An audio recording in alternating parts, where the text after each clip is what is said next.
हमने देख लिया, ए चेक किया कि माता पिता बच्चों को जन्म देते हैं, बात सही है। बच्चे माता पिता को जन्म देते हैं, ये बात थोड़ी अटपटी है, ये रॉन्ग है। तो जब इन दोनों में से कोई भी एक रॉन्ग साबित हो जाए तो तीसरे स्टेप पे नहीं जाना होता। अभी जो हमने बीटीसी में बात की है, अभी वो तीसरा स्टेप हम डिस्कस करेंगे। वो पिछले साल भी हमने सेम शेयर किया था, और उसमें वो जो मेथड है बिकॉज लगाने का, जिसकी हम बात करेंगे अभी, वो यूनिवर्सल टाइप का मेथड है।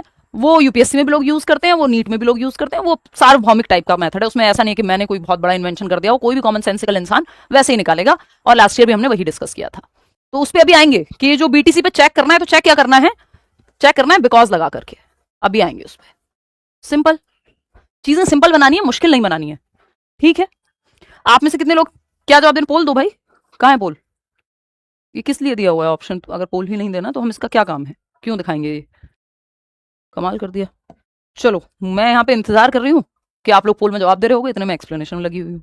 एनीवे, फटाफट से बताओ। अब आपको पता है कि दोनों तो करेक्ट नहीं हो सकते, both A and R are correct, ये तो ऑप्शन ही नहीं है। जहां भी बोथ का ऑप्शन है वो दोनों हटा दो आप, सिर्फ दो ही ऑप्शन बचेंगे। इसमें एलिमिनेशन बहुत आसानी से होता है और आप आसानी से आंसर तक पहुंच सकते हैं एलिमिनेशन मेथड का इस्तेमाल करके। 92% लोग क्या कह रहे हैं, 93% लोग कह रहे हैं कि आंसर जो है वो फोर्थ ऑप्शन होगा। अब मुझे उन 8% लोगों से मिलना है, ये 92% लोग सही जवाब दे रहे हैं, कि जो 8% लोग गलत जवाब दे रहे हैं इसमें भी। मतलब क्या हो गया भाई, प्राइमरी स्कूल भेज दें वापस? इतना कैसे? ये तो संभावना नहीं है। आपको मजे लेने कमेंट सेक्शन में तो बात अलग है, अदरवाइज कोई भी इंसान जो डीएलएड करके बैठा है या अपनी इतनी पढ़ाई करके बैठा है, वो ये तो नहीं कर सकता कि इतने आसान सवाल में आपको कहां कंफ्यूजन है। ये बताओ, अभी तो कंफ्यूजन शुरू ही नहीं हुई है? 91% लोग फोर्थ ऑप्शन कह रहे हैं, बाकी के 9% लोग हो गए हैं जो कुछ और जवाब दे रहे हैं इसमें से। देखो, ए तो फॉल्स नहीं हो सकता, ये फॉल्स कैसे हो सकता है? ये माता पिता बच्चों को जन्म देते हैं, इसमें फॉल्स जैसा क्या है? भगवान का अवतार थोड़ी हो जा रहे हैं डायरेक्ट, वो भी माता पिता के थ्रू ही आते थे जब आप कहानियां पढ़ते हैं श्री रामचंद्र की या बाकी श्री कृष्ण की, ठीक है ना। तो ए इज फॉल्स नहीं, कहां से फॉल्स है? ए तो फॉल्स ही नहीं है। दोनों सही नहीं हो सकते, क्योंकि बच्चे माता पिता को जन्म देते हैं ये नहीं कह सकते। वो फिलॉसफी नहीं लगानी है, उल्टा थोड़ी होता है कि देखा किसी बच्चे को उल्टा कि माँ बाप कह रहे हो आप अपने बच्चे को, समझ रहे हो? तो A is true but R is false. तो इसमें कुछ और चेक ही नहीं करना, वो जो बीटीसी मेथड है अप्लाई ही नहीं होगा। वो जरूरत ही तब पड़ेगी जब दोनों ट्रू हो, बोथ ट्रू, तो ही चेक करना है बिकॉज लगा करके, ठीक है। या दैट इज वाई लगाते हैं अगर रिवर्स में चेक करना हो, कि अगर ये आर आपको चेक करना है इसके साथ जा रहा है या नहीं, तो अगर आप दैट इज वाई लगा दोगे कि बच्चे माता पिता को जन्म देते हैं, दैट इज वाई माता पिता बच्चों को जन्म देते हैं, बनी नहीं रही बात, जरूरत ही नहीं है इसकी। बीटीसी लगेगा ही नहीं। बीटीसी कहां लगेगा? जहां पे बोथ ट्रू हो तब चेक करोगे आप, सी फॉर चेक। समझ रहे हो बात? सही है कि नहीं है? कुछ लोगों के तो आईक्यू पे शक हो गया आज मुझे, जैसा जवाब इसमें दिया है। ऐसे कैसे कर सकते हो भाई? अब वो बीटीसी मेथड कहां लागू होगा उस पर भी आएंगे। अभी बस ये देखो, जैसे एक और सवाल ईवीएस में आया हुआ, आइस इज सॉलिड वाटर। यह एक आसान सा सवाल है, यानी जो कथन है ए, वो कहता है कि आइस इज सॉलिड वाटर, यानी बर्फ जो होती है वो सॉलिड पानी है, जो बिल्कुल पैक्ड एंड टाइटली पैक्ड है, जिसके एलिमेंट्स। रीजन क्या है? Water freezes into ice at 0 degrees Celsius. दूसरा स्टेटमेंट आपने पढ़ा कि वाटर जो है वो फ्रीज हो जाता है आइस में 0 डिग्री सेल्सियस पे। इस बात में कोई डाउट है? 0 डिग्री सेल्सियस पे कॉमन सेंसिकल सवाल है, कोई इसमें बहुत ऐसा नहीं है कि आपको हाई आईक्यू या बहुत पूरी अंडरस्टैंडिंग सीडीपी की कोई मुश्किल कॉन्सेप्ट लगाना पड़ रहा हो। मजे की बात यह है, ये किसी भी टॉपिक से आ जाते हैं क्वेश्चन, और इसमें कई बार दो टॉपिक एक साथ मर्ज भी हो जाते हैं। तो आपकी कॉन्सेप्चुअल क्लैरिटी कोर है कि बेसिक्स आपके क्लियर होने चाहिए पेडागोजी के। ऐसा नहीं है आप बस ट्रिक खेल के जो है पूरा पेपर क्लियर कर दोगे। 2 सवाल सही हो भी गए तो उसके अलावा भी तो पेपर देना है। तो हम यहाँ पे ये देख रहे हैं, आप में से ज्यादातर लोग कह भी रहे हैं, ये अभी हम करेंगे, इसका जवाब दूंगी मैं। आइस इज सॉलिड वाटर, बिल्कुल करेक्ट बात है। आइस किसको कह रहे हो? Solid water. कोई ये मत कहना लगना कोका कोला जमा दी हमने, वो भी तो वाटर ही है। Water freezes into ice at 0 degree Celsius, ये बात भी ट्रू है, लगा दो बीटीसी।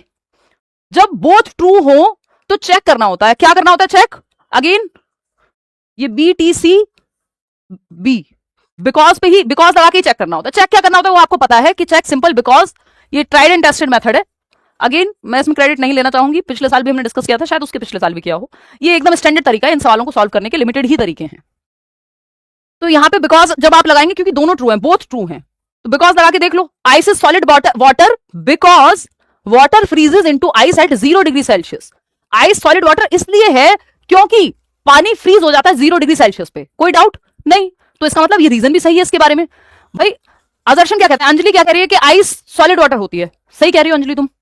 रीजन यानी राहुल क्या कह रहा है कि water freezes into ice at 0 degree Celsius. Rahul ने कहा कि पानी जो है बर्फ बन जाता है 0 डिग्री सेल्सियस पे, तो पानी बर्फ क्यों बनता है यही तो एक्सप्लेन किया है नेक्स्ट स्टेप में। तो अंजलि अपने आप में करेक्ट है, राहुल अपने आप में करेक्ट है, दोनों एक दूसरे के लिए सही है कि नहीं है, दोनों एक दूसरे के लिए सही है, ये हमने बिकॉज लगा के चेक कर लिया, बस बात बन गई। 36 गुण हो गए मैच, 36 ही होते हैं ना।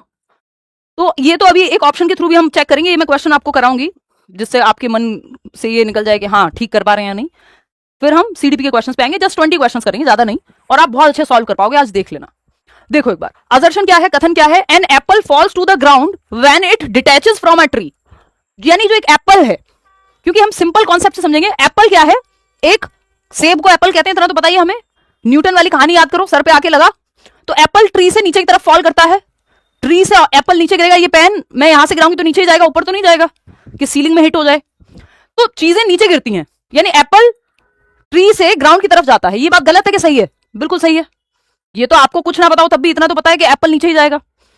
इसका रीजन या दूसरा स्टेटमेंट क्या है, the earth has a gravitational force that attracts all objects towards its centre, यानी गुरुत्वाकर्षण बल है किसका, पृथ्वी का, जिसकी वजह से ये अपनी तरफ अट्रैक्ट करती है। मैं और आप सीधे खड़े हो पा रहे हैं, मार्स पे जाएंगे तो वहां नहीं होंगे, वो आपने देखा एस्ट्रोनॉट्स उड़ते रहते हैं हवा में प्लेन के अंदर, या वो अलग तरह की आपकी जैकेट्स वगैरह पहन के जाते हैं, चीजें करते हैं। तो अर्थ का ग्रेविटेशनल फोर्स है, गुरुत्वाकर्षण फोर्स है, ये बात भी सही है, जिसकी वजह से ऑब्जेक्ट्स को ये अपनी तरफ आकर्षित करती है और नीचे की तरफ गिरते हैं ऑब्जेक्ट्स। अब बीटीसी लग जाएगा यहाँ, क्योंकि बोथ ट्रू हैं, अंजलि राहुल दोनों सही बात कर रहे हैं, अब एक दूसरे के लिए सही कर रहे हैं या नहीं कर रहे हैं, इसके लिए बिकॉज लगाएंगे। क्या लगाएंगे, बिकॉज लगाएंगे, क्योंकि बोथ ट्रू हैं। अगर इन दोनों में से कोई भी एक गलत हो जाता आगे जाने की जरूरत ही नहीं थी, सिंपल दो ऑप्शन हट जाते, दो ही ऑप्शन बचते, जो गलत था वो गलत था, बात खत्म हो जाती है ना। ऐसा हो सकता है कि ये दोनों सही होते हुए एक दूसरे के लिए सही ना हो, इसी के लिए हमें वो बीटीसी मेथड लगाना पड़ रहा है, सिर्फ ये चेक करने के लिए कि ये दोनों सही है बट एक दूसरे के लिए सही नहीं है, कंपैटिबिलिटी चेक कर रहे हैं। ठीक है बात, डेटिंग वेटिंग से आपको समझ में आ जाता है आसानी से। ठीक, तो बिकॉज लगाएंगे क्योंकि दोनों सही हैं।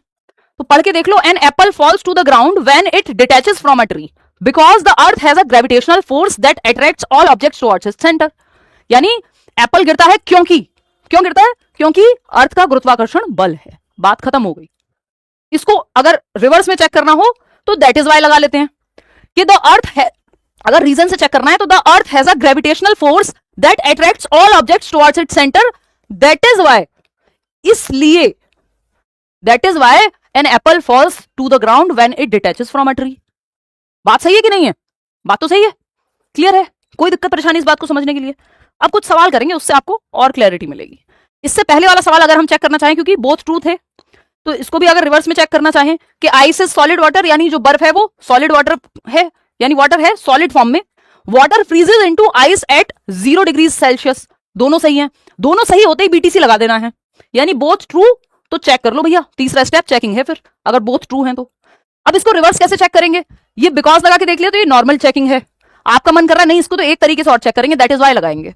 तो ice is solid water because water freezes into ice at 0 degree Celsius, भाई आइस वाटर इसलिए है क्योंकि वाटर फ्रीज हो जाता है 0 डिग्री पे, इसलिए आइस बनने का रीजन है ये। अब इसको अगर दैट इज वाई लगा के चेक करना हो, उल्टा चेक करना है रीजन से, तो आप क्या करेंगे कि water freezes into ice at 0 degree Celsius, that is why ice is solid water, simple, खत्म बात। अब आएगा पोल, अब क्वेश्चन, यही क्वेश्चन अब आपके सामने जब 4 ऑप्शंस में आएगा तो आप 2 सवाल ये वाले सॉल्व करोगे, फिर उसके बाद हम पेडागोजिकल सवालों पे आ जाएंगे। और अगर आपने ये सेशन पूरा देख लिया तरीके से, ये मेथड अप्लाई होते हुए देख लिया, आपको दिक्कत नहीं आने वाली पेपर में, ये 12 नंबर आपके कहीं नहीं जाने वाले। और मजे की बात ये क्वेश्चंस आपके कॉन्सेप्ट को, बहुत क्लैरिटी कितनी है कॉन्सेप्ट की वो ला देते हैं इन क्वेश्चंस के बारे में, अच्छी बात यही है। ठीक है, अब हिंदी मीडियम वाले भी परेशान हो रहे होंगे, अब वो पढ़ लें, दोनों साइड सेम क्वेश्चन है, बस ऑप्शंस के साथ दिया है, पोल में आपको जवाब देना है। 89% लोग फर्स्ट ऑप्शन कह रहे हैं, देखते हैं। देखिए, ice is solid water, ice क्या है, सॉलिड वाटर है, हिंदी में भी पढ़ लो, बर्फ पानी का ठोस रूप है, ये बात सही है, हाँ जी सही है। Water freezes into ice at 0 degree Celsius, ये बात भी सही है कि पानी जो है बर्फ बन जाता है 0 डिग्री यानी 0 डिग्री सेल्सियस पे, ये बात भी सही है। आपको पता है जैसे ही दोनों बातें सही होंगी, बोथ ट्रू होगा तो चेक कर लेना, बीटीसी लगा देंगे, बात खत्म है ना। चेक करना है क्या करके, ये बी से ही चेक होगा बिकॉज लगा करके, नहीं तो दैट इज वाई भी लगा सकते हो, चेक करने के 2 तरीके हैं। ठीक, अब यहां पे पता है बर्फ पानी का ठोस रूप है क्योंकि, या बिकॉज, क्योंकि पानी 0 डिग्री पे जम जाता है, या फिर water freezes into ice at 0 degree Celsius, that is why ice is solid water, इसीलिए तो सॉलिड वाटर है क्योंकि बर्फ बन जाता है पानी 0 डिग्री सेल्सियस पे। अब जैसे ही दोनों चेक कर लिए तो बिकॉज लगा दिया, सेट बैठ रहा है कि हाँ सही रीजन है। तो देखो जैसे ही दोनों सही हो जाते हैं तो दो ऑप्शन तो पहले हट जाएंगे कि ए इज फॉल्स, हट गया क्योंकि दोनों सही है। तो ये 4 में से 2 ऑप्शन तो 50% काम खत्म हो गया। जैसे आपने देख लिया दोनों सही है, बिकॉज लगाया, आपने पाया कि हाँ ये इसका सही से रीजन है, तो R is the correct explanation हो गई।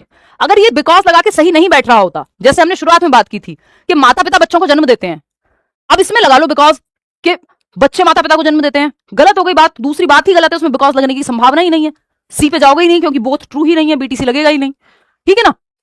तो both A R and R are सही, दोनों सही है, और ए सही, आर जो है वो सही व्याख्या करता है, ए के बारे में सही एक्सप्लेनेशन देता है। एक और सवाल जो हमने अभी देखा, फिर हम आएंगे अपने मेन मुद्दे पर, नए सवाल करेंगे कुछ। असर्शन भाई कि apple falls to the ground when it detaches from a tree, कि जब सेब पेड़ से अलग होता है या गिरता है वह जमीन पर गिरता है, ये बात ट्रू है। The earth has a gravitational force that attracts all objects towards its centre, ये बात भी सही है कि पृथ्वी में गुरुत्वाकर्षण बल होता है जो सभी वस्तुओं को अपने केंद्र की ओर खींचता है, ये बात तो सही है। अब जब जैसे ही दोनों सही है तो चेक करेंगे, चेक क्या करेंगे, बिकॉज लगा करके चेक कर, कैसे करोगे, बिकॉज लगा के, या दैट इज वाई लगा लो अगर आर से चेक करना हो उल्टा, तो डाउट आ रहा हो तो क्योंकि लगा लो, क्योंकि ये भाई जब सेब पेड़ से नीचे गिरता है, सेब पेड़ से अलग होता है तो जमीन पर गिरता है, क्योंकि पृथ्वी में गुरुत्वाकर्षण बल है वो अपनी तरफ खींचती है, तो सही बात है, तो सही एक्सप्लेनेशन है। अंजलि भी सही है, राहुल भी सही है, दोनों एक दूसरे के लिए भी सही है। तो किधर चले गए, अब R not the correct explanation, ये तो कह ही नहीं सकते, ये दोनों पहले ही हट गए थे कि जहां पे भी कोई एक ट्रू है, क्योंकि ये तो बहुत ट्रू है, तो R is the correct explanation. जैसे ही बहुत ट्रू होंगे तो चेक कर लेंगे, बीटीसी हो जाएगा, बात खत्म, ठीक है। अब आ जाते हैं अपने असली सवालों पर, असली आईडी से आ जाते हैं जो आपको पेडागोजी में देखने को मिलेंगे।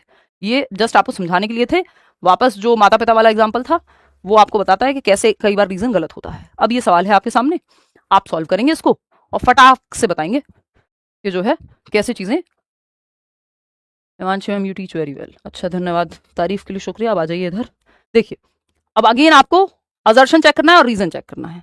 असर्शन यानी कथन, रीजन यानी कारण, दोनों अपने आप में, ये मान लो स्टेटमेंट 1 है ये, और ये स्टेटमेंट 2 है। ये स्टेटमेंट 2 इसके बारे में सही है कि नहीं है ये तब चेक होगा, पहले देखेंगे दोनों सही है या नहीं है, ठीक है। बहुत कंफ्यूजन हो कभी भी तो बहुत सही की तरफ, वो बता दिया मैंने आपको कहानी, ज्यादा चांसेस उन दोनों के होते हैं।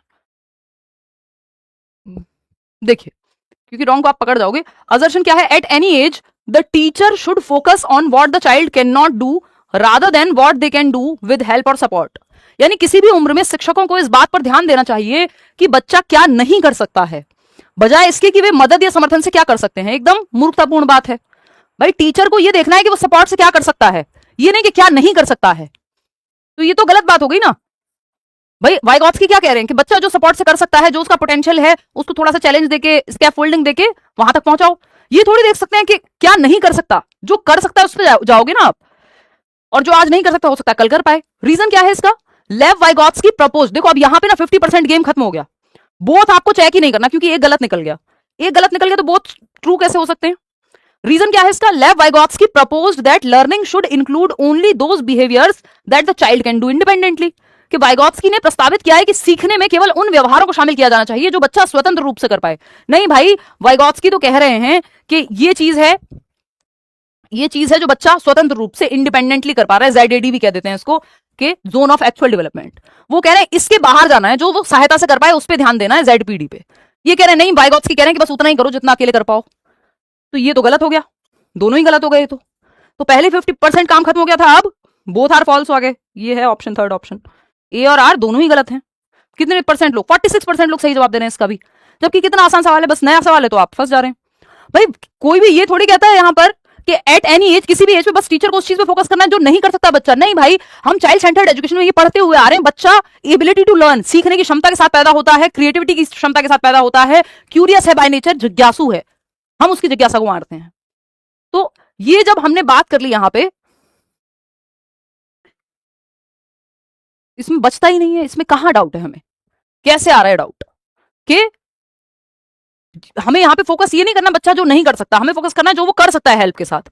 इसमें उल्टी बात कह दी थी इन्होंने, तो दोनों ही फॉल्स हैं, चेक करने की जरूरत नहीं है, बीटीसी लगेगा ही नहीं। बीटीसी लगेगा ही वहां जहां बोथ ट्रू होंगे, वहीं तो चेकिंग होगी। देखिएगा सेकंड क्वेश्चन, अगेन असर्शन है आपके पास, यानी ए है और आर है, रीजन है। अब ये ए और आर सही है कि नहीं वो अलग पहले यही चेक करना है स्टेप 1 में कि ये अपने आप में सही है कि नहीं है, ये इंडिपेंडेंटली ट्रू जो है ये सही है कि नहीं है। अगर दोनों सही होंगे तब सी पे जाएंगे, चेक करेंगे।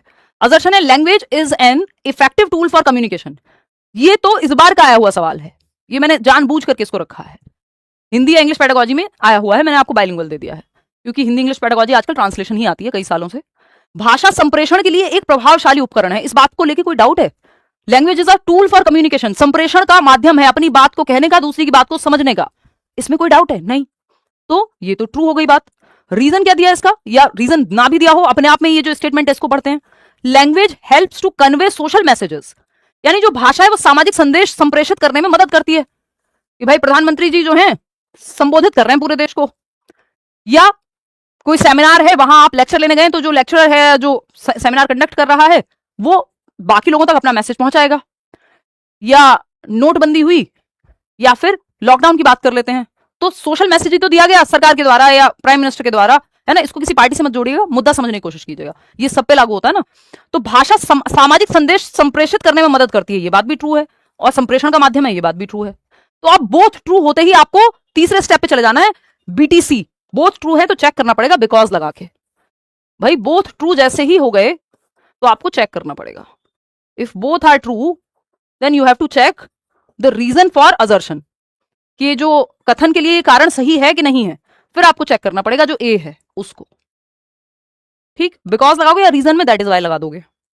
तो यहां पे अगर हम देखें तो असर्शन क्या है, language is an effective tool for communication, भाषा संप्रेषण के लिए एक प्रभावशाली उपकरण है, बिल्कुल सही बात है। अब इसमें लगाओगे बिकॉज या क्योंकि लिख दोगे हिंदी में, क्योंकि भाषा सामाजिक संदेश संप्रेषित करने में मदद करती है। तो language is an effective tool for communication because language helps to convey social messages. भाई कम्युनिकेशन का टूल कैसे है, क्योंकि सोशल मैसेज को कम्युनिकेट करती है, लोगों में कम्युनिकेशन कर पाती है, कम्युनिकेट कर पाती है अपने मैसेजेस को। अब इसको दैट इज वाई लगा के चेक कर लो। देखो जैसे ही दोनों ट्रू हुए थे, ये ए भी ट्रू था और आर भी ट्रू था, तो दो ऑप्शन हट जाएंगे कि A is true but R is false, ये तो हट गया पिक्चर से, R is true but A is false हट गया। अब इन दोनों में से कुछ होने वाला है। अब यहां पे आपको देखना है कि लैंग्वेज हेल्प्स टू, उल्टा चेक कर लो reverse, language helps to convey social messages, जो भाषा है वो सामाजिक संदेशों को संप्रेषित करने में मदद करती है, दैट इज वाई यानी इसीलिए language is an effective tool for communication, क्योंकि सामाजिक संदेशों को संप्रेषित करने में मदद करती है, इसीलिए भाषा संप्रेषण के लिए एक प्रभावी या प्रभावशाली उपकरण है। या फिर उल्टा बिकॉज लगा लो, भाषा संप्रेषण के लिए एक प्रभावशाली उपकरण है क्योंकि सोशल मैसेज को आगे पहुंचाने में मदद करती है, सिंपल। तो दोनों ट्रू हो जा रहे हैं, रीजन भी सही बैठ रहा है, हाँ दैट इज वाई बिकॉज लगा के सेट बैठ रहा है, तो both A and R true and R is the correct explanation. R not correct explanation ये तो कह ही नहीं सकते, करेक्टली एक्सप्लेन कर रहा है जो आर है, वो ए के बारे में सही बात बता रहा है हमें, ठीक है ना। तो 75% आंसर जो है सही है, मतलब 75% लोग सही जवाब दे रहे हैं थर्ड ऑप्शन। क्वेश्चन नंबर 3 देखिएगा, ये क्या कहता है भाई, इंट्रोड्यूसिंग, बहुत अच्छा सवाल है, नया सवाल है, introducing counter intuitive physical phenomena in elementary science classrooms induces a state of cognitive conflict that drives learning। प्राथमिक विज्ञान की कक्षाओं में सहज ज्ञान के विपरीत भौतिक घटनाओं को प्रस्तुत करना संज्ञानात्मक द्वंद्व की स्थिति पैदा करता है जो अधिगम को गति देता है। क्या ये बात सही है? प्याजे को याद कीजिए। अब आपको किसी भी टॉपिक से, पूरे सिलेबस में कहीं से भी ये सवाल बन सकता है, और कई बार दो टॉपिक को भी मर्ज कर देता है। दोनों के बारे में अगर आपको नहीं पता होगा कि एक डेवलपमेंट से है और एक इंटेलिजेंस से है, अब दोनों अगर आपने नहीं पढ़े हैं तो आप फंस जाओगे फिर सवाल में, आएगा अभी आगे ऐसा सवाल भी। तो यहां पर 46-50% कह रहे हैं कि थर्ड ऑप्शन होगा, अभी चेक करेंगे देखेंगे। तो पहले देखते हैं, introducing counter intuitive physical phenomenon in elementary science classrooms induces a state of cognitive conflict that drives learning. यानी अगर आप counter intuitive physical phenomena elementary science classroom में, काउंटर इंट्यूटिव क्या है, नाइव थियरीज, ऑल्टरनेटिव थियरीज बच्चे की है, मान लो कि पानी का रंग तो हरा होता है, या फिर जो भारी चीजें हैं वो डूब जाती हैं, heavy things sink in the water या सिंक इन वाटर। अब इसको आप काउंटर इंट्यूटिव को चैलेंज कैसे करोगे, कॉन्फ्लिक्ट कब क्रिएट होगा, जब आप कहोगे कि शिप तो नहीं डूबता, तो आपने चैलेंज किया एक लॉजिक देकर के, तो इसका मतलब कॉग्निटिव कॉन्फ्लिक्ट आया। कॉग्निटिव कॉन्फ्लिक्ट को पियाजे क्या कहते हैं, डिसइक्विलिब्रियम। तो असंतुलन की स्थिति पैदा हुई, असंतुलन की स्थिति पैदा हुई, बात सही है, असंतुलन की स्थिति पैदा हुई, ठीक है, डिसइक्विलिब्रियम। ये जो द्वंद है या कॉन्फ्लिक्ट है, इसको जब बच्चा रिजॉल्व करेगा तो एकोमोडेट करेगा, समायोजन करेगा, तो नया स्कीमा बनाएगा या पुराने को चेंज करेगा कि हाँ भाई वाटर तो कलरलेस होता है, ऐसे तो आपने ब्लू भी देखा है, पानी में जो रंग मिक्स कर दो वो बन जाएगा। तो काउंटर इंट्यूटिव एग्जाम्पल देने से द्वंद क्रिएट होगा, द्वंद से बच्चे का कॉग्निटिव डेवलपमेंट होता है। ये यहां तक की बात तो सही है कि कॉग्निटिव कॉन्फ्लिक्ट से लर्निंग होती है, अगर मान लो कभी कंफ्यूजन ही ना हो। भाई काउंटर इंट्यूटिव का मतलब क्या है? कंफ्यूजन को आप डिस्कस कर रहे हो, अगर कंफ्यूजन ही नहीं होगी तो कभी सीखोगे ही नहीं नया। तो रीजन ये एकदम सही बात है। रीजन क्या है इसका? ये सेकंड स्टेटमेंट क्या है? Cognitive equilibration is achieved when children modify their existing mental schemas to accommodate discordant experiences. यानी संज्ञानात्मक संतुलन तब प्राप्त होता है जब बच्चे विसंगत अनुभवों को समायोजित करने के लिए अपने मौजूदा मानसिक स्कीमा में संशोधन करते हैं। ये भी सही है, इसमें क्या दिक्कत है? फिर आप गलत जवाब क्यों देने में लगे हुए हैं भाई? जब दोनों सही है तो आप बीटीसी का इस्तेमाल करेंगे, यानी बोथ ट्रू, तो चेक करना पड़ेगा थर्ड स्टेप कि रीजन इसके लिए सही है कि नहीं। बिकॉज लगा दो फटाफट से, बिकॉज लगा दो, देख लेते हैं। तो introducing counter intuitive physical phenomena, यानी जो सहज ज्ञान है, नाइव थियरीज हैं, वैकल्पिक अवधारणाएं हैं, मिसकॉन्सेप्शंस हैं, उनके अगेंस्ट जब आप डिस्कशन करते हो तो इससे क्या होता है? कॉग्निटिव कॉन्फ्लिक्ट क्रिएट होता है, जिससे लर्निंग होती है, क्योंकि वो नया स्कीमा बनाएगा या पुराने में एडजस्टमेंट या करेक्शन करेगा, जिसको एकोमोडेशन कहते हैं। अगर ये चैलेंज नहीं हुआ होता है, अगर ये कॉन्फ्लिक्ट क्रिएट नहीं होता, तो कभी लर्निंग नहीं होती आगे। तो because cognitive conflict that drives learning, because cognitive equilibration is achieved. Balance कब अचीव होगा? जब बच्चे मॉडिफाई करेंगे अपने एग्जिस्टिंग स्कीमा को, कि भैया ये जो चिड़िया देखी आपने, या हेलीकॉप्टर जो देखा उड़ते हुए, या एरोप्लेन जो देखा उड़ते हुए और उसको बर्ड कह दिया, तो टीचर ने कहा बेटा ये बर्ड नहीं हेलीकॉप्टर होता है। अब जैसे हेलीकॉप्टर कहा तो डिसइक्विलिब्रियम होगा, डिसबैलेंस की स्थिति बनेगी दिमाग में। अब ये डिसबैलेंस जो है लर्निंग को बढ़ावा देगा, क्योंकि अगर कभी ये कंफ्यूजन ही नहीं आता कि हेलीकॉप्टर और बर्ड अलग होते हैं, तो बच्चा तो यही मानता रहता पूरी जिंदगी। तो अब जब क्योंकि उसे पता चल गया, तो ये जो कॉग्निटिव इक्विलिब्रेशन है ये अचीव कब होगा? जो एग्जिस्टिंग स्कीमा है उसका बर्ड का, वो एकोमोडेट कर लेगा कि भाई हेलीकॉप्टर अलग होता है, एक नया स्कीमा बनाएगा, और ये बर्ड अलग होता है, दो अलग चीजें हैं। या पुराने में चेंज कर लेगा कि ये बर्ड नहीं है क्योंकि ये लिविंग नहीं है या खुद से नहीं उड़ रही, मैनमेड है। तो यहां पर बिकॉज लगाया तो ये सही बन रहा है। तो both A and R are true. देखो ए इज ट्रू तो खत्म हो गई कहानी, ये दोनों ऑप्शन तो हट ही गए पिक्चर से, जैसे ही दोनों ठीक हो जाते हैं। अब आर सही है कि नहीं? हाँ आर सही है, आर इज नॉट करेक्ट थोड़ी कह सकते हैं। तो first option is the right answer. अब ये लैंग्वेज का खेल है, जिसने प्रैक्टिस की होगी थोड़ी सी सवाल पढ़ करके, लैंग्वेज आप ही को पढ़ के समझनी है पेपर में। मैं हेल्प कर रही हूँ, अप्रोच डेवलप कर रही हूँ कि कहना क्या चाहता है, इसलिए आप साथ में प्रैक्टिस कर रहे हैं। First option is the right answer. आगे बढ़ेंगे, क्वेश्चन नंबर 4 देखिएगा। चलो ये आसान है थोड़ा सा, ये आसान सवाल है, इसको गलत मत कीजिएगा प्लीज, ठीक है ना? इसको गलत नहीं करना है। बताओ फटाफट।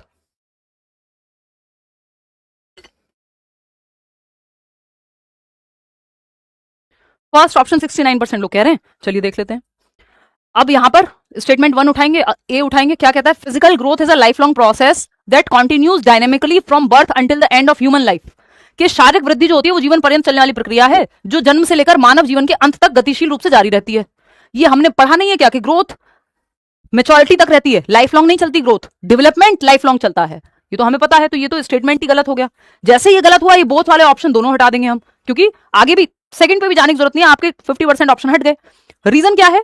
Growth primarily refers to quantitative biological changes such as increase in height, weight and cellular structure. Height weight जो आपकी कोशिकीय संरचना है, या इवन आपके ऑर्गन्स का वेट है, तो आपकी हाइट हमेशा थोड़ी बढ़ती रहती है, एक टाइम के बाद रुक जाती है जैसे मैच्योरिटी अचीव करते हैं आप। तो ये बात भी सही है, लेकिन ये गलत थी। तो गलत थी तो खत्म ही हो गई कहानी, बीटीसी पे जाना ही नहीं है। अगर दोनों सही नहीं है तो भाई दोनों सही नहीं है, बीटीसी पे क्यों जाएंगे? जब बोथ ट्रू होंगे तब तो आप चेक करोगे। तो A is wrong, A is false, but R is true. कितने लोग सही जवाब दे रहे हैं? 48% लोग। अब मैंने मान लिया कि आपको ये समझ आ गया है, ठीक है। इसको ऐसे ही एलिमिनेट करना है, सेम एलिमिनेशन। इसमें मल्टीपल मेथड लगा दिए हमने।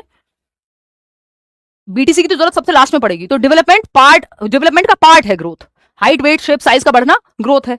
लेकिन डेवलपमेंट में तो शारीरिक पहलू भी आते हैं, शरीर के हाइट वेट का भी बढ़ना भी है, आपकी समझ का बढ़ना भी है, आपके इमोशंस का, आपकी भाषा का विकास भी है, physical cognitive social emotional. Question number 5 देखिएगा, ये क्या कहता है भाई? क्वेश्चन नंबर 5 कहता है कि असर्शन है, अभिकथन।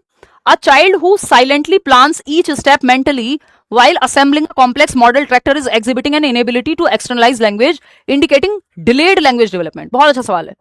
आपको कितनी समझ आपकी विकसित हुई आज तक पेडागोजी की, सब चेक कर लेगा ये। एक बच्चा जो एक जटिल मॉडल ट्रैक्टर को असेंबल करते समय प्रत्येक चरण की योजना मन ही मन में बनाता है, वह भाषा को बाह्य रूप से व्यक्त करने में असमर्थता प्रदर्शित कर रहा है, जो भाषा विकास में विलंब का संकेत है। क्या ऐसा है? मन ही मन में अगर स्टेप्स प्लान कर रहा है तो साइलेंट इनर स्पीच का इस्तेमाल कर रहा है या मेटाकॉग्निशन का इस्तेमाल कर रहा है? इसमें ये कहां से आ गया कि उसकी लैंग्वेज का डेवलपमेंट ही डिले हो चुका है? ये कहां से आ गया? तो ये तो बात ही गलत है। जैसे ही ये गलत हुआ तो ये बोथ वाले दोनों ऑप्शन हट गए, बचा ही आपके दो ऑप्शन है। अब इसको पढ़ेंगे, बीटीसी लगेगा ही नहीं यहां पे। Inner speech represents the internalised form of self directed language through which children regulate, plan and monitor there goal directed thinking and actions. जो इनर स्पीच का यहां पे इस्तेमाल किया है, दो कॉन्सेप्ट लग रहे हैं। इनर स्पीच यानी मन में बोल रहा है वो अपने अंदर, 6 साल के बाद आ जाती है वाइगॉत्स्की की 3 जो प्राइवेट, सोशल और साइलेंट इनर स्पीच है, और मन ही मन में खुद को मार्गदर्शन दे रहा है, उसके लिए बाहर बोलने की जरूरत ही नहीं है उसे। तो आर तो करेक्ट है, आर फॉल्स तो हो नहीं सकता, ये तो हट गया, ऑप्शन ही फोर्थ बचा है। कितने लोग सही दे रहे हैं? 77% लोग, बहुत बढ़िया, बेहतरीन। अगर आप इतना समझ जाएंगे फिर आप गलती नहीं करने वाले इजीली। तो fourth option is right. Wrong तभी करना जब आप श्योर हो, और श्योर कैसे होंगे? कॉन्सेप्ट से होंगे। क्वेश्चन नंबर 6 देखिए, क्वेश्चन नंबर 6 कहता है, वही असर्शन पढ़ेंगे, a child experiencing chronic emotional stress and anxiety at home is likely to show slower physical growth and reduced participation in playground activities. एक बच्चा जिसको लंबे समय से मानसिक पीड़ा है, चिंता है, एंजाइटी है, इमोशनल डिस्टर्बेंस है, वो फिजिकली भी बहुत अच्छा डेवलप नहीं कर पाएगा, क्योंकि वो बहुत भय में जी रहा है, अब उसके इमोशंस हिले हुए हैं, और आपस में सब फिजिकल, कॉग्निटिव, सोशल, इमोशनल, शारीरिक, संवेगात्मक, संज्ञानात्मक और सांवेगिक सब आपस में जुड़े हुए हैं, विकास के सारे पहलू। ये बात तो सही है, गलत थोड़ी है ये बात, ट्रू है ये बात। रीजन क्या है इसका? रीजन है डिफरेंट, या सेकंड स्टेटमेंट पढ़ना है हमें, एक टाइम पे एक ही स्टेटमेंट पढ़ना होता है, सेकंड स्टेटमेंट पढ़ेंगे भाई। Different domains of child development, physical, cognitive, social and emotional are independent systems and do not affect one another. ये कह रहे हैं कि विकास के प्रकार आपस में जुड़े हुए नहीं है, एक दूसरे को प्रभावित ही नहीं करते। अगेन कहानी खत्म, ए ही सही है, आर तो सही नहीं है, तो बोथ वाला तो ऑप्शन फिर से हट गया, एलिमिनेट कर देंगे, ये तो हट ही गया। ए इज ट्रू, हाँ ए तो ट्रू था, आर इज फॉल्स, बिल्कुल सही है। ए इज फॉल्स, नहीं ए फॉल्स नहीं है, ये तो ट्रू है। तो थर्ड ऑप्शन कितने लोग सही जवाब दे रहे हैं? 70%। जो लोग इतना करना सीख गए, इसके आगे वो बोथ एन आर ट्रू और एक्सप्लेनेशन सब ढूंढ लेंगे, कोई चिंता नहीं है अब आपको। ठीक है, क्वेश्चन नंबर 7, असर्शन क्या है? Translingual classroom practices where students are allowed to alternate between their home language and the school language and hence conceptual understanding in science. यानी जहां ऐसी बहुभाषिक कक्षा है, जहां पे अपनी भाषा से स्कूल की भाषा में बच्चा कभी भी बात कर सकता है और स्कूल की भाषा से अपनी भाषा पे आ सकता है, यानी फ्लेक्सिबिलिटी है कि वो कोई भी लैंग्वेज यूज कर सकता है। तो ऐसे में कॉन्सेप्चुअल अंडरस्टैंडिंग बेहतर होती है, क्योंकि बच्चे अपनी घर की भाषा में बेहतर समझते हैं, जो आपका 3 लैंग्वेज फॉर्मुला भी कहता है, नेशनल एजुकेशन पॉलिसी भी कहती है कि मदर टंग में शिक्षा दीजिए, मातृभाषा का इस्तेमाल कीजिए। यहाँ पे स्कूल और मातृभाषा में कोई ऐसा रिजिड या कुछ स्ट्रिक्टनेस नहीं है, बात सही है। रीजन क्या है? Conceptual change occurs more efficiently when cognitive structures are built upon the learner's existing linguistic and experiential repertoire.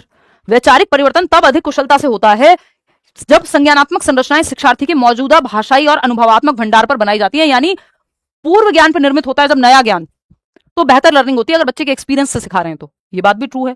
अब यहां बीटीसी लग जाएगा, क्योंकि बोथ ट्रू है तो आपको चेक करना पड़ेगा। बीटीसी यहां लग जाएगा क्योंकि ये ए भी सही है, आर भी सही है। अब बोथ ट्रू हो गए जब, तो आपको चेक करना है बिकॉज लगा के। चेक कैसे करोगे? ऑफ कोर्स बिकॉज लगा के या दैट इज वाई लगा के, 2 तरीके हैं। तो अब यहां पे ये दोनों ऑप्शन हट गए कि A is true but R is false, क्योंकि दोनों ट्रू हैं यहां। तो अब आपको बिकॉज लगाना है, सिंपल। कैसे लगाओगे या क्योंकि लगाना है हिंदी में? Translingual classroom practices where students are allowed to alternate between, यानी एक भाषा से दूसरी भाषा में अल्टरनेटिवली जा सकते हैं, home language and school language में चेंज कर सकते हैं। एनहेंस कॉन्सेप्चुअल अंडरस्टैंडिंग, इससे उनके कॉन्सेप्ट की समझ बेहतर होती है, क्योंकि कॉन्सेप्चुअल चेंज जो है, कॉन्सेप्ट का बनना या दिमाग का विकास ज्यादा बेहतर होता है जब कॉग्निटिव स्ट्रक्चर्स अपने एग्जिस्टिंग लैंग्वेज, जो बच्चों को आती है, जो अनुभव उसको आते हैं, प्रीवियस नॉलेज पे बेस्ड हो। बिल्कुल सही बात है, क्योंकि लगा लिया, दैट इज वाई लगा के देख लो तब भी हो जाएगा ये। तो both A and R are true and R is the correct explanation. Wrong तो है नहीं, यही बात बिकॉज लगा के सिद्ध हो जाती है। तो बोथ ट्रू, चेक कर लिया, बीटीसी, खत्म हो गई बात। आगे बढ़ेंगे, क्वेश्चन नंबर 8 देखिएगा। ये क्या कहता है भाई? असर्शन क्या कहता है? फटाफट से पढ़ेंगे, 1 2 तीसरा स्टेप तब चेक करेंगे जब दोनों सही हों। In a geographic lesson asking children to find patterns in local weather changes using newspaper clippings represents a heuristic method of instruction. अब आपके कई कॉन्सेप्ट क्लियर होंगे इन्हीं सवालों से। मतलब क्या है कि कथन है कि भूगोल के पाठ में, यानी ज्योग्राफी जब आप पढ़ रहे हैं, तो बच्चों को समाचार पत्र की कतरनों या फिर जो आपकी क्लिपिंग्स होती हैं, न्यूज़पेपर के आर्टिकल्स होते हैं, कटिंग्स कह लीजिए आप, तो न्यूज़पेपर कटिंग्स से बच्चों को रोज आता है न्यूज़पेपर में आज इतना तापमान है, लोअर इतना होगा, हायर या मैक्सिमम इतना होगा, है ना। तो भूगोल के पाठ में बच्चों को समाचार पत्र की कतरनों का उपयोग करके स्थानीय मौसम परिवर्तनों में पैटर्न खोजने के लिए कहना निर्देश की अन्वेषण विधि को दर्शाता है, ह्यूरिस्टिक मेथड को, टीचिंग के या इंस्ट्रक्शन के। ह्यूरिस्टिक मेथड खोज विधि से इंस्पायर्ड है, अन्वेषण विधि कहते हैं इसको। दिया था किसने? आप बताएंगे कमेंट सेक्शन में, ठीक है। अगर हम बात करते हैं यहां, कमेंट सेक्शन में बताइए, ये आपका होमवर्क है, जनरली नहीं पूछता है सीटेट में, इसलिए नहीं मैं बोल रही हूँ, नहीं तो इस पे हम चर्चा करते हैं। लेकिन ये चाइल्ड सेंटर्ड मेथड है, बिल्कुल बच्चा एक्टिव है, डिस्कवर करके अपनी नॉलेज तक पहुंचेगा, इंक्वायरी करके खुद से जाएगा, रोज देखा उसने कि 1 महीने से न्यूज़पेपर में ये तापमान आ रहा है, इसी के अराउंड चल रहा है, तो वो पैटर्न समझने की कोशिश कर रहा है, खुद से ज्ञान का निर्माण कर रहा है, बच्चा सक्रिय है, तो ऑप्शन सही है। जहां बच्चा एक्टिव है वो ऑप्शन सही है। रीजन क्या है इसका? Under the heuristic method the teacher directs and controls every single step of the investigation to ensure students do not make any mistake. अब जिसको ये नहीं पता कि ह्यूरिस्टिक मेथड क्या होता है वो गलत कर देगा। कैसे? क्योंकि ये कह रहे हैं कि अन्वेषण विधि के तहत शिक्षक जांच के हर एक कदम को पहले से निर्देशित करता है, नियंत्रित करता है, कंट्रोल करता है। भाई ये चाइल्ड सेंटर्ड मेथड है और सुनिश्चित करता है कि बच्चा गलती ही ना करे। देखो जो ऑप्शन ये कहे कि बच्चे को गलती करना अलाउड नहीं है, वो ऑप्शन बच्चे के पक्ष में नहीं है, और जो बच्चे के पक्ष में नहीं है वो आपके लिए सही नहीं है। पेडागोजी में वो गलत है जहां बच्चा एक्टिव नहीं है, जहां ये टीचर सेंटर्ड है। आपको चाइल्ड सेंटर्ड मेथड चाहिए, तो ये तो गलत हो गई ना बात। सारे एक एक स्टेप पहले से निर्धारित होगा। नहीं, अन्वेषण का मतलब ही नहीं है, फिर खोज विधि का कहां ऑप्शन बचा? यहां खोज तो हो ही नहीं रहा, अन्वेषण तो हो ही नहीं, एक्सप्लोरेशन तो हो ही नहीं रहा।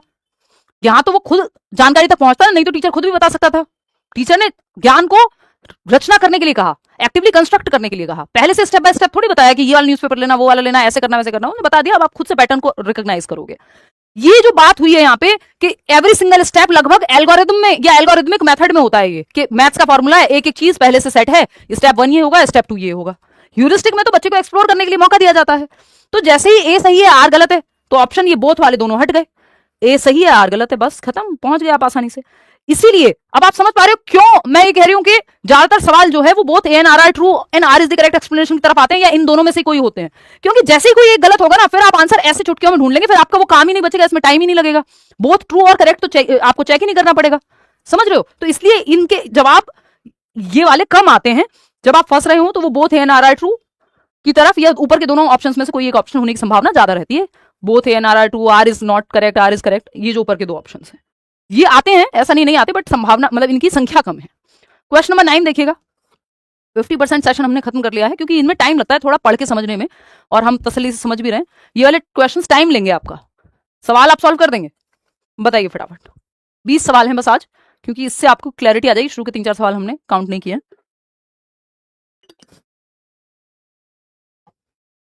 देखिएगा असर्शन क्या है, यानी पहला स्टेटमेंट चेक करो आप। First, a primary teacher concludes that the standardized time-bound IQ scores obtained at the beginning of the academic session are sufficient for identifying each learner's future learning potential and designing individualized instructional support throughout the year.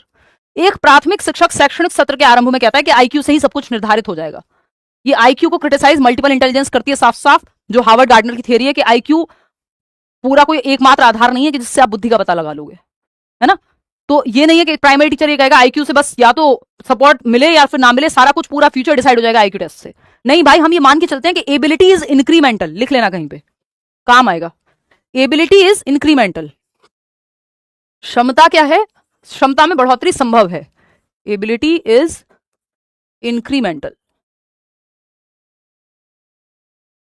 यानी बढ़ोतरी संभव है।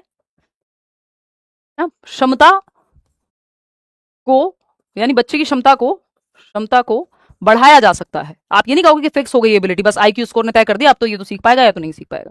आप मानते हो कि क्षमता को बढ़ाया जा सकता है अच्छे मेथड से सिखा के, अच्छा खान पान करके, है ना। आईक्यू पे आपकी सोशियो इकोनॉमिक स्टेटस का प्रभाव पड़ता है, लेकिन ऐसा नहीं कि एकमात्र उसी का प्रभाव पड़ता है। तो आप एनवायरमेंट अच्छा रख सकते हो, अच्छी एजुकेशन दे सकते हो, क्षमता को बढ़ाया तो जा सकता है। ये थोड़ी कि एबिलिटी इज फिक्स्ड, नहीं भाई, ये व्यू है। एबिलिटी इज फिक्स्ड नहीं मानना है आपको, एबिलिटी इंक्रीमेंटल है। ध्यान रखना, बहुत सारे सवाल इसी बात से सॉल्व हो जाएंगे। इसलिए हम कहते हैं कि टीचर की एक्सपेक्टेशन भी मैटर करती है। आप ये नहीं कह सकते एक बच्चा स्पेशल चाइल्ड है तो उससे आप एक्सपेक्टेशन लो रखेंगे। एबिलिटी इज फिक्स्ड नहीं जी, एबिलिटी फिक्स नहीं है। फ्लेक्सिबिलिटी, लचीलेपन की तरफ जाना है आपको, ठीक है। तो ये तो बात अपने आप में गलत हो गई। अब आप देख रहे हो एक क्वेश्चन से कितने कॉन्सेप्ट सीख रहे हो।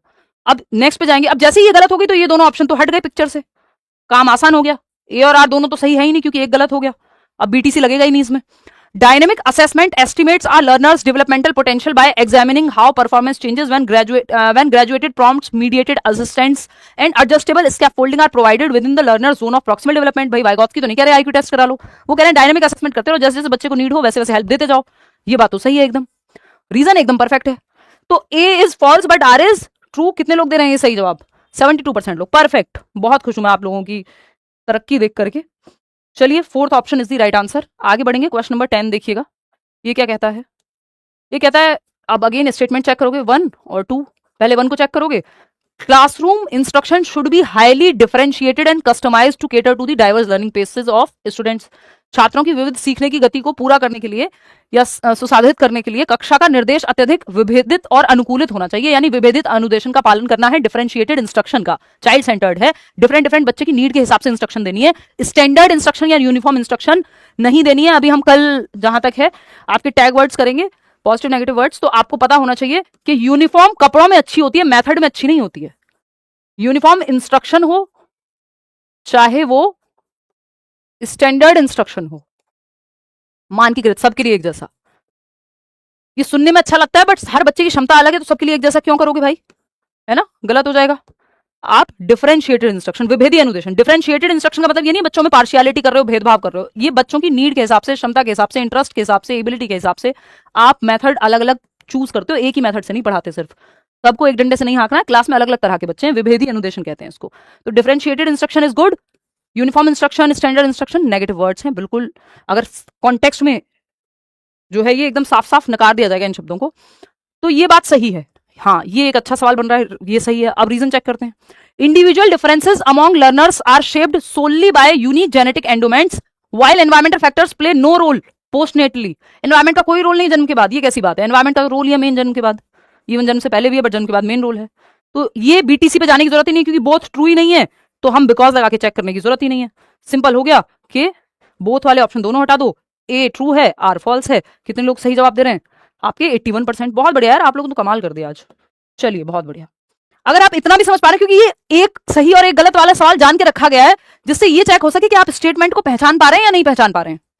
वो बिकॉज तो आप बाद में लगाएंगे ना, पहचान पा रहे हैं या नहीं पहचान पा रहे हैं, ये इतना करना सीख गए तो आप आगे भी कर लोगे, बिकॉज भी कर लोगे, फिर तो वो भी है बीच बीच में सवाल। असर्शन क्या है? क्वेश्चन नंबर 11 है, a multilingual preschool adopts an AI enabled interactive storytelling platform and observes that children between 3 and 6 years rapidly internalize unfamiliar vocabulary, sentence structures and conversational patterns despite receiving identical instructional exposure as older beginners।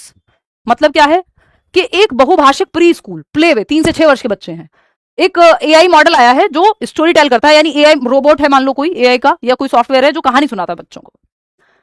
अब ये देखा गया इस उपयोग के दौरान कि 3 से 6 वर्ष के जो बच्चे हैं ना, वो बहुत तेजी से नए नए शब्द सीख ले रहे हैं कार्टून को देख के। कार्टून में भी तो यही होता है ना, डोरेमोन जो देख लेगा वो शिनचैन को क्यों बंद किया गया? क्योंकि बच्चे बहुत तेजी से सीखते हैं, इस उम्र के बच्चे भाषा भी वही इस्तेमाल करने लगते हैं। आप गाली दो उनके सामने, अगले दिन गाली देते हुए मिल जाएंगे आपको। तो उनकी, क्योंकि लैंग्वेज एक्विजिशन डिवाइस जो है, नॉम चॉम्स्की भी कहते हैं, भाषा अर्जन यंत्र जो है बहुत तेज होता है। Fastest period for language development, भाषा विकास के लिए सर्वाधिक महत्वपूर्ण, सर्वाधिक तीव्र जो काल है वो 3 से 6 वर्ष या 2 से 6 वर्ष पूर्व बाल्यावस्था है, जिसको पियाजे की प्री ऑपरेशनल स्टेज भी आप कह सकते हो, उम्र वही होती है। तो यहां पर हम कह सकते हैं कि सबसे तीव्र जो भाषा विकास के लिए काल है, फास्टेस्ट सेंसिटिव क्रिटिकल पीरियड, तीनों वर्ड आ जाए समझ जाओ, अर्ली चाइल्डहुड की बात हो रही है 2 से 6 वर्ष की, तो ये तो सही है।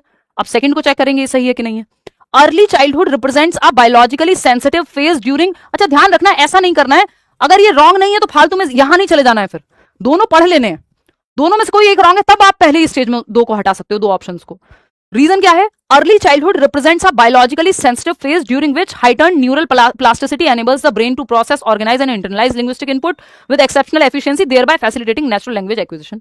भाई इसलिए हो पा रहा है ये, क्योंकि बच्चे की जो न्यूरोप्लास्टिसिटी है और बायोलॉजिकली वो उस समय पे सबसे तेजी से इनेट क्षमता है ना भाषा को एक्वायर करने की, 5 साल तक की उम्र में तो आपका भाषा अर्जन यंत्र, लैंग्वेज एक्विजिशन डिवाइस भी सबसे ज्यादा एक्टिव है। दोनों सही है। अब बोथ ट्रू होते ही आपको चेकिंग पे चले जाना है ना, बिकॉज लगा करके, सिंपल, क्योंकि बोथ ट्रू हो गया, ए भी ट्रू आर भी ट्रू। अब आपको सिंपली एक काम करना है कि बिकॉज लगा देना बीच में, या दैट इज वाई लगा देना अगर रीजन से उल्टा चेक कर रहे हो तो। अब multilingual pre school AI enabled बच्चे जल्दी सीख पा रहे हैं क्योंकि इस उम्र में क्षमता ज्यादा होती है, तो सही है बात, both and R are true and R is the correct explanation, खत्म हो गई बात। A option is the right answer, simple. 81% लोग सही जवाब दे रहे हैं। अब देखो हो पा रहे हैं सवाल, अब डर के दिखाओ इन सवालों से। क्वेश्चन नंबर 12 देखिएगा, असर्शन क्या है? अभी कथन है कि teaching primary students to regularly ask themselves did I understand this paragraph during reading increases cognitive overload and permanently hinders comprehension. कि प्राथमिक छात्रों से, यानी कक्षा 1 से 5 के छात्र हैं, उनसे पढ़ते समय जब वो किताब पढ़ रहे हैं या कोई कहानी पढ़ रहे हैं, रीडिंग कर रहे हैं बेसिकली, तो नियमित रूप से यदि हम उनसे कहेंगे कि खुद से यह पूछते रहो कि क्या मुझे ये पैराग्राफ समझ में आया, ये तो अच्छी बात है कि अगर बच्चा पढ़ के ये समझेगा कि मैंने इसमें क्या सीखा, तो मेटाकॉग्निशन आएगा, उसकी भाषा और समझने की दोनों क्षमताएं बेहतर होंगी। परा संज्ञान सिखा रहे हो, लेकिन ये कह रहे हैं इससे ना संज्ञानात्मक भार बढ़ रहा है बच्चे के दिमाग पे। नहीं भाई, भार क्यों बढ़ रहा है, इसमें क्या प्रॉब्लम है? ये तो अच्छा मेथड है कि बच्चा खुद से सवाल पूछे कि मुझे समझ आया कि नहीं आया, रिफ्लेक्ट करना सीखेगा, थिंकिंग सीखेगा। रीजन क्या है? Metacognitive monitoring helps students to regulate their working memory resources and allocate attention more strategically during complex cognitive task. ये बात सही है। तो जैसे ही ए गलत हुआ था तो आपको पता है ये दोनों ऑप्शन हट गए थे और ये ए इज ट्रू भी हट गया था, ऑप्शन ही एक बचा था। अब आज चेक करने की जरूरत ही नहीं है, डायरेक्ट भी पहुंच सकते हो आप इस सवाल जवाब तक। भाई जवाब आपने देख लिया कि पहली बात गलत है तो खत्म हो गई बात, फिर तो बोथ करेक्ट बचे ही नहीं, और जहां ए फॉल्स है वो बचा बस, क्योंकि ए तो फॉल्स है। ऐसा थोड़ी है कि ये बाधा बनता है। समझ गए बात? आगे बढ़ जाए। मेटाकॉग्निशन होता है thinking about your own thinking, reflect करना, प्लान करना, रिव्यू करना, स्ट्रेटेजी बनाना, जैसे आप पेपर के लिए बनाते हो, वो मेटाकॉग्निशन है। क्वेश्चन नंबर 13, खुद से सवाल करके खुद से ही अपने चिंतन पे भी सोच पाना, खुद को गाइड कर पाना। 13 क्वेश्चन नंबर देखिए, स्टेटमेंट 1 पढ़ेंगे। Effective formative feedback in classroom settings should focus on comparing a students performance with their classmates rather than their own past progress. हमने ये डिस्कस किया है कि शर्मा जी के बेटे को वर्मा जी के बेटे से या बेटी से नहीं कंपेयर करना है, शर्मा जी के बेटे को खुद की ही अपनी प्रीवियस परफॉर्मेंस से कंपेयर करना है। यानी हिमांशी को ये देखना चाहिए वो कल से आज बेहतर हुई है या नहीं, ये नहीं कि और 4 लोगों से बेहतर हुई है कि नहीं, वो मुद्दा नहीं है। वो कई लोगों के लिए काम करता है बट वो नेगेटिव मोटिवेशन है, एक समय के बाद वो खोखला कर देता है इंसान को अंदर से, क्योंकि आप काम इसलिए कर रहे हैं कि किसी को आपको दिखाना था, है ना, कि उससे आगे जाना था। वो सर्टेन आप कोई रेस में भाग रहे हैं, एक्चुअल रेस में, तब तो समझ आता है, उसमें भी आप अपनी ही परफॉर्मेंस बेटर करोगे। रोज थोड़ी देखोगे कि आज इसके साथ फिर से दौड़ के देखूं आज जीतूंगा कि नहीं, वो तो आप अपनी ट्रेनिंग पे फोकस करोगे। तो यहाँ पे मुद्दा ये एकदम गलत है। जैसी बात है कि बाकी बच्चों से कंपेयर करो बच्चे को, एकदम गलत है। बच्चे को उसकी खुद की पास्ट परफॉर्मेंस से पहले जैसा वो परफॉर्म करता था वो कल से आज बेहतर हुआ है कि नहीं ये देखना है, ना कि बाकी बच्चों से कंपेयर करना है। समझ रहे हो? ये एकदम बकवास बात है, फॉल्स हो गया ये तो, क्योंकि इन्होंने लिखा है कि कक्षा के वातावरण में प्रभावी रचनात्मक प्रतिक्रिया है कि बहुत अच्छी चीज है कि सहपाठियों के साथ बच्चे की तुलना करो। गलत बात है ये तो सारे ऑप्शन अपने आप ही खत्म हो गए, ये बोथ वाले बचे ही नहीं और ए ट्रू हो नहीं सकता। तो जैसे ही ए फॉल्स होता है तो बाकी कुछ चेक नहीं करना, सिंपल फोर्थ ऑप्शन पे चले जाना है कि ए इज फॉल्स। अब आर ट्रू हो कुछ हो हमें मतलब है ही नहीं, क्योंकि और ऑप्शन बचा ही नहीं है कोई। तो क्राइटेरियन रेफरेंस, सीआरटी जिसको बोलते हैं, आज ही बैच में किया था हमने। Criterion reference feedback helps learners identify specific gaps in their understanding and promotes a mastery oriented mindset. Criterion reference test जैसे सीटेट है, एनआरटी और सीआरटी 2 स्टैंडर्डाइज्ड टेस्ट हैं। सीटेट आपका क्राइटेरिया है कि 60% नंबर ले आओ जनरल कैटेगरी में हो तो, 55% नंबर ले आओ अगर ईडब्ल्यूएस में हो, सॉरी ईडब्ल्यूएस तो यहाँ लागू नहीं होता सीटेट में, ओबीसी या एससी या किसी और कैटेगरी से हो तो क्राइटेरिया है, किसी को फर्क नहीं पड़ता 140 नंबर ला रहे हो या नहीं। लेकिन नौकरी तब मिलेगी जब बाकियों से ज्यादा नंबर लाओगे, तो वो केवीएस एनवीएस में होगा, वो एनआरटी है। तो वो कुछ जगहों पे क्योंकि लिमिटेड सीट्स हैं और वो कोई ना कोई तरीका उनको चाहिए होगा सिलेक्शन के लिए।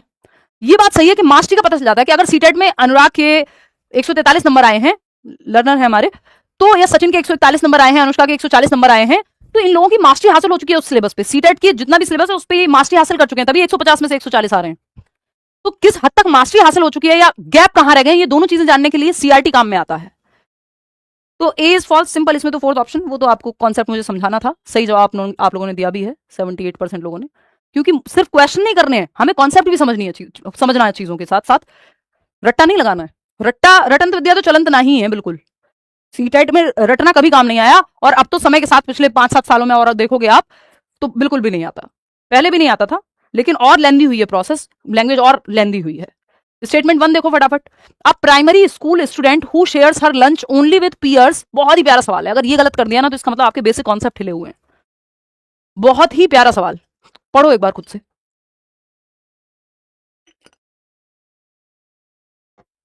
इससे प्यारा सवाल धरती पे नहीं बना।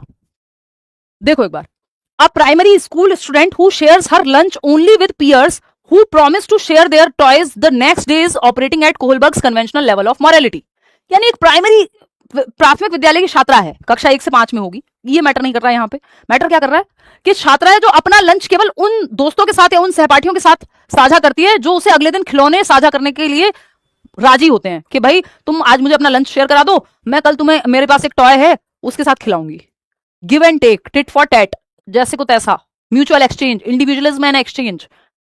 ये कह रहे हैं कि ये जो जैसे को तैसा गिव एंड टेक है, टिट फॉर टैट है, ये कोहलबर्ग के नैतिक विकास के पारंपरिक स्तर पर आता है। अब सारा पता चल जाएगा आपने कितनी थियरी पढ़ी है। कितने लोग हैं? 44% लोग कह रहे हैं कि ए है ऑप्शन। अभी भी रट्टेबाज बने हुए हो।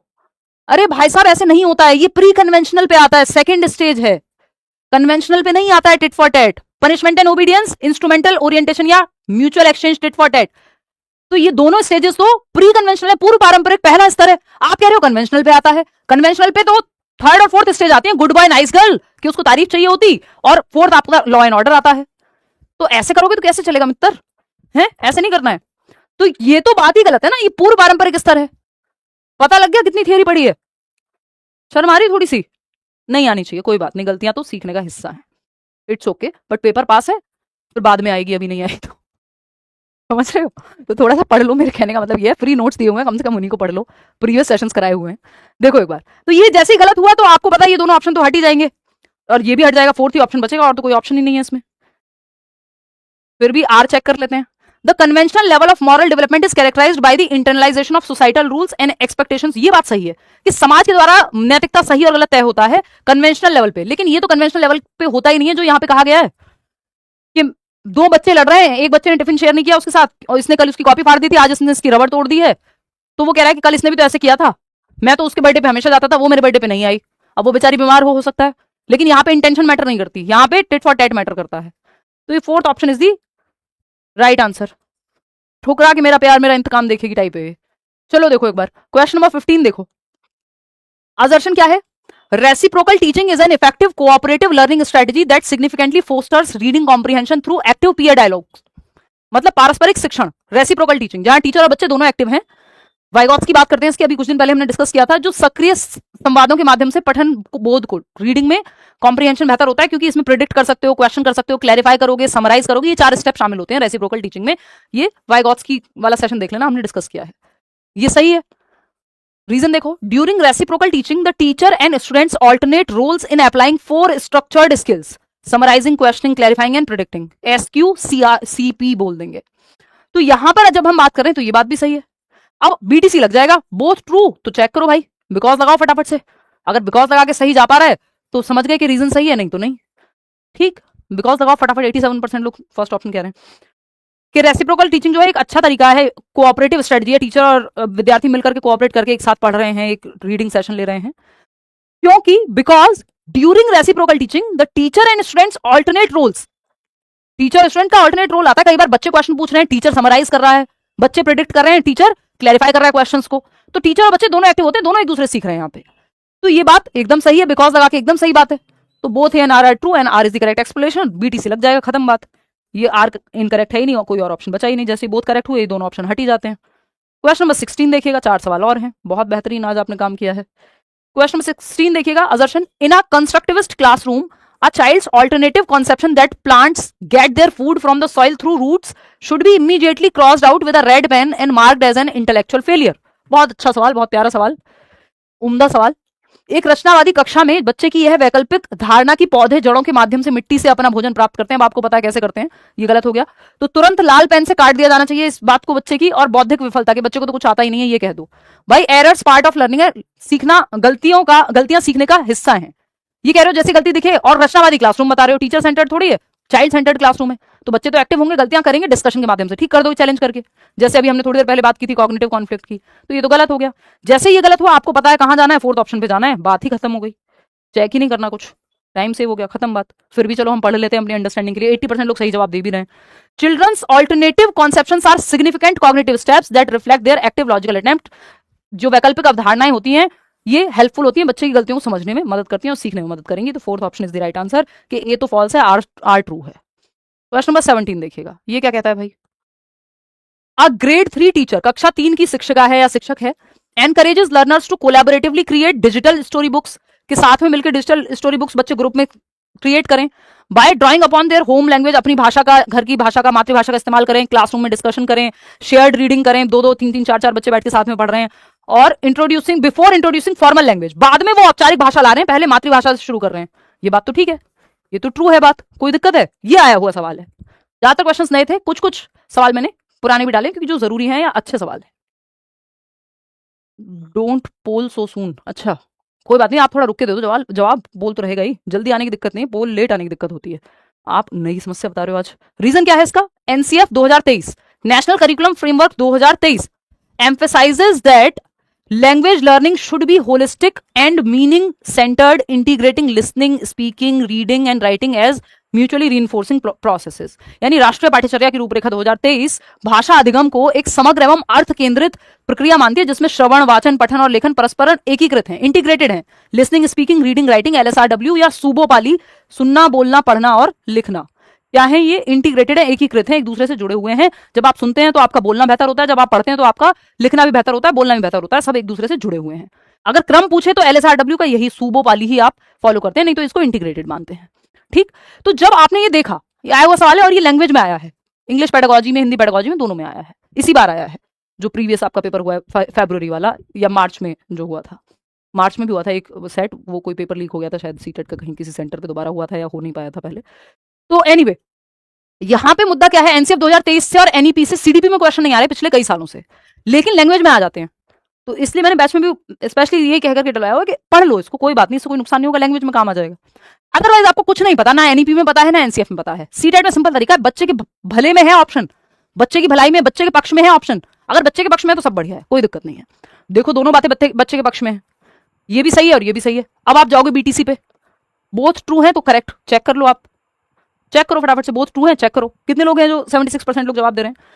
अच्छा समझते हैं, इन्होंने कहा कि तीसरी क्लास की शिक्षिका है जो कोलैबोरेटिवली ग्रुप में बच्चे सीख रहे हैं, एक्सपीरियंस ले रहे हैं और पहले घर की भाषा यानी मातृभाषा से स्कूल की औपचारिक भाषा सिखाई जा रही है। पहले बच्चों को फ्रीडम है मातृभाषा में बोलने का, फिर धीरे धीरे स्कूल की भाषा सीख लेंगे। Very good, well and good, right है। एनसीएफ 2023 कहता है, इसका रीजन दिया है कि एनसीएफ 2023 कहता है कि लैंग्वेज लर्निंग जो है वो होलिस्टिक एंड मीनिंग सेंटर्ड होनी चाहिए, अर्थपूर्ण। तो अर्थपूर्ण कब होती है? कोई भी चीज जो बच्चे के जीवन से जुड़ी हुई हो, और बच्चे की मातृभाषा जीवन से जुड़ी हुई है, तो बात तो सही हो रही है यहाँ भी। बिकॉज लगा दो बात बन जाएगी, बिकॉज लगा दो बात बन जाएगी कि भाई घर की भाषा का इस्तेमाल करो, बच्चे एक्टिव है, मीनिंग मेकिंग होगी, बात सही है एकदम। Both and R are true, and R is the correct explanation, खत्म ही हो गई बात। आगे बढ़ेंगे, क्वेश्चन नंबर 18 देखिएगा। ये अगेन एक बड़ा और लेंदी सवाल है। असर्शन चेक करते हैं।